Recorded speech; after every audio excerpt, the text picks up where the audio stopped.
Good day mga kamaster. So quick review lang tayo sa nabili nating Honda Click 125.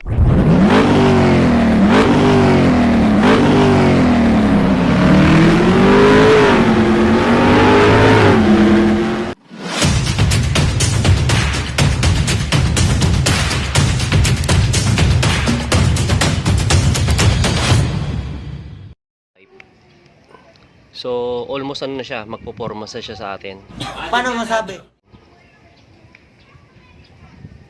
Bigyan natin ng quick review lang kung ano yung mga napalitan na natin sa loob ng 4 months. Yan. So mag-umpisa tayo dito sa taas muna. So ito, nagpalit tayo ng side mirror na king side mirror. Yung stock kasi mahaba. So ito, kahit sumingit-singit ka sa daan, hindi siya sasayad. And then naglagay tayo ng mga simpleng mga gold bolts. And pagdating dito, naglagay tayo ng decals na sticker. Yan. Kumbaga dagdag pogi din. Pero malaking tulong rin to sa mga gawa. Yung issue kasi dito, pag lalo pang kahit summer, nag-iinit, napapakpak to. Yung mga lens nagkakaroon ng kalang mga lamat-lamat sa sobrang init. Ito parang protection dito.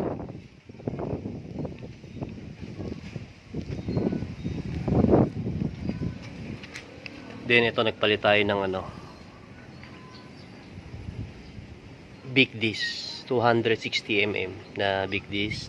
And then syempre mga gold bolts para hindi kalawangin. Yan kasi kagandahan sa mga gold bolts. Yan, hub and mile kabilaan.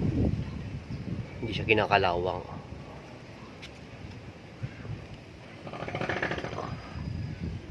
Then ito yung pinag-ipunan natin na CNC na Boom X na silver. Yan, digital silver na Boom X yan.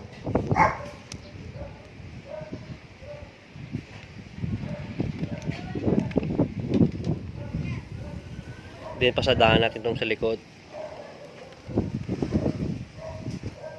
Yan, mga gold bolts. Tsaka naglagay ako ng GRP pipe. Medyo may kamahalan to. So tatlo lang binili natin. Yan. Then kung nakita nyo yan, sa Shopee lang naman to. Pang design lang naman to.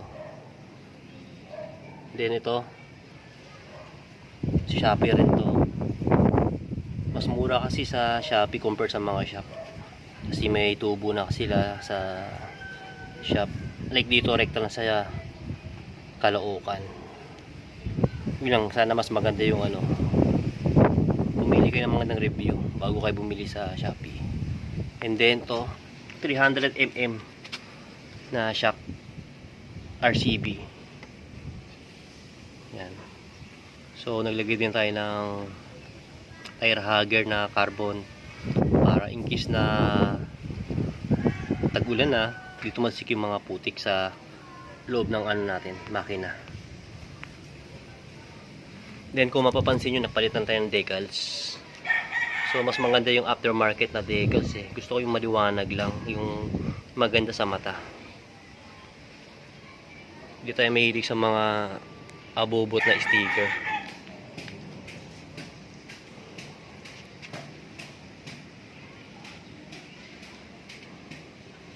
So ito, nagpalit din tayo ng cover lang naman ito mismo niya sa radiator. And then yung sa alloy na radiator cover, and then tong decals. Puro Shopee lang din to. Yan. Syempre Boom X. Thank you Boom X. Baka naman.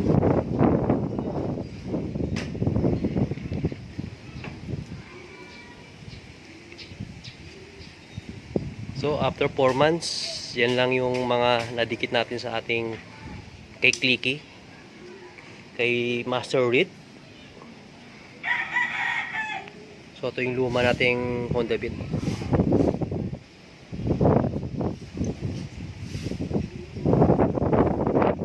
Ito Ito pala, naglagay tayo ng protection rin na sticker, decals. And then carbon niya. Para hindi pasukan ng pag tag-ulan na, hindi pasukan ng tubig. So hanggang dito lang tayo mga kamaster. Ride safe.